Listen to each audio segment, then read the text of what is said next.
प्रतिरोध का स्वर नवंबर 2024। शीर्षक अभया को न्याय, सुप्रीम कोर्ट सीबीआई द्वारा समयबद्ध तरीके से जांच पूरी किया जाना सुनिश्चित करो। देरी से न्याय का मतलब है न्याय से इनकार। सीबीआई अभया मामले में बलात्कार और हत्या की साजिश या अपराध को छिपाने या अपराध करने के सभी दोषियों का खुलासा कर दोषियों को सजा दे।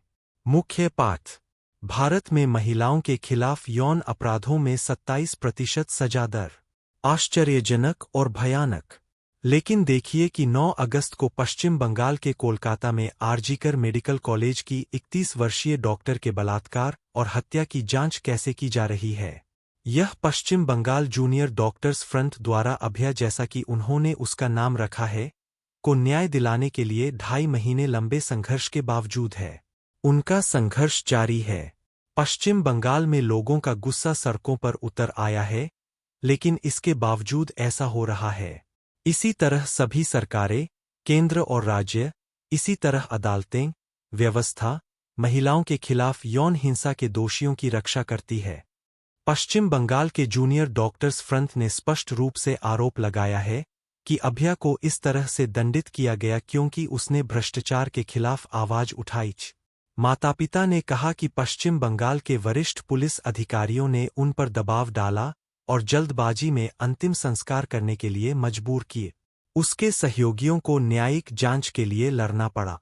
सीबीआई ने सुप्रीम कोर्ट में नष्ट किए गए अपराध स्थल के बारे में बात की है, जबकि मामला कोलकाता पुलिस के पास था। 14 अगस्त को एक विशाल भीड़ ने इमरजेंसी बिल्डिंग पर हमला किया जिसमें हत्या हुई थी और इसके कुछ हिस्सों को नष्ट कर दिया। पश्चिम बंगाल पुलिस ने भीड़ को रोकने के लिए कोई कदम नहीं उठाया और पुलिस आयुक्त ने पुलिस के इस काम का बचाव किए।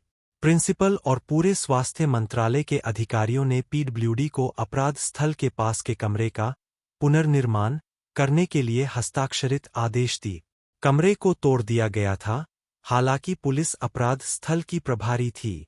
प्रिंसिपल को इस्तीफा देने के लिए मजबूर किया गया था, लेकिन स्वास्थ्य मंत्री ममता बनर्जी ने उन्हें देश के सबसे पुराने मेडिकल कॉलेज में उसी पद पर स्थानांतरित कर दिया। राज्य सरकार और उसकी पुलिस ने इस तरह से काम किए। हाई कोर्ट ने मामले को सीबीआई को सौंप दिए। यह 2 महीने से अधिक समय पहले की बात है। इतना संवेदनशील मामला, लेकिन सीबीआई जांच में देरी हो रही है। यह सुप्रीम कोर्ट में बड़े-बड़े दावे करती है और जजों को सीलबंद लिफाफे सौंपती है, लेकिन जांच पूरी नहीं करती। इसने सबूत नष्ट करने के लिए प्रिंसिपल और स्थानीय थाने के एसएचओ को गिरफ्तार किया है, लेकिन स्वास्थ्य मंत्रालय के अधिकारियों को नहीं, जिन्होंने उसी शाम हत्या स्थल के पुनर्निर्माण के आदेश पर हस्ताक्षर किए। पुलिस आयुक्त की भूमिका स्थापित है, लेकिन सीबीआई निष्क्रिय है। इस तरह के उच्च स्तरीय कवर अप निश्चित रूप से एक नागरिक स्वयंसेवक की रक्षा के लिए नहीं हो सकता, जिसे पश्चिम बंगाल पुलिस और सीबीआई दोनों ने अब तक अपराध का कथित एकमात्र दोषी माना है। न्याय में देरी, न्याय से इनकार। यह बात सभी जानते हैं कि मोदी सरकार और ममता सरकार के बीच हर मुद्दे पर तीखी बहस होती है। फिर भी इस मुद्दे पर जो पूरे देश को आंदोलित कर रहा है, केंद्र सरकार की एजेंसी सीबीआई जांच पूरी करने में असमर्थ है। यह आश्चर्य की बात नहीं है, क्योंकि महिला पहलवानों के कार्यस्थल पर यौन उत्पीड़न और शक्तिशाली लोगों द्वारा यौन हिंसा के मामलों की लंबी सूची पर मोदी सरकार का रिकॉर्ड है, चाहे वह उन्नाव हो, हाथरस हो, कठुआ हो आदि। कोई भी सरकार शक्तिशाली लोगों द्वारा यौन हिंसा के मामलों में लोगों के संघर्ष के बिना न्याय सुनिश्चित नहीं कर सकती। यह केवल हमारा व्यापक संघर्ष ही है जो न्याय सुनिश्चित करा सकता है। WBJDF और उस राज्य के लोग अभी भी संघर्ष कर रहे हैं। आइए हम महिलाओं के बीच ऊर्जावान अभियान चलाएं। आइए हम समाज के सभी लोकतांत्रिक वर्गों को संगठित करें। हम देश भर की महिलाओं से 4 नवंबर 2024 को जिला स्तरीय विरोध प्रदर्शन में भाग लेने का आह्वान करते हैं। 5 नवंबर आरजीकर मुद्दे पर सुप्रीम कोर्ट की सुनवाई की संभावित तारीख है। आइए हम सभी महिला संगठनों, ट्रेड यूनियनों, लोकतांत्रिक संगठनों को विरोध में आगे आने के लिए संगठित करें।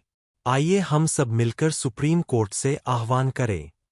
सीबीआई को तत्काल, समयबद्ध तरीके से जांच पूरी करने का निर्देश दें। अभया के बलात्कार और हत्या के सभी दोषियों, मामले को छिपाने के दोषियों और बलात्कार और हत्या की साजिश और या मामले को छिपाने की साजिश के सभी दोषियों की गिरफ्तारी सुनिश्चित करें। अभया को न्याय मिले।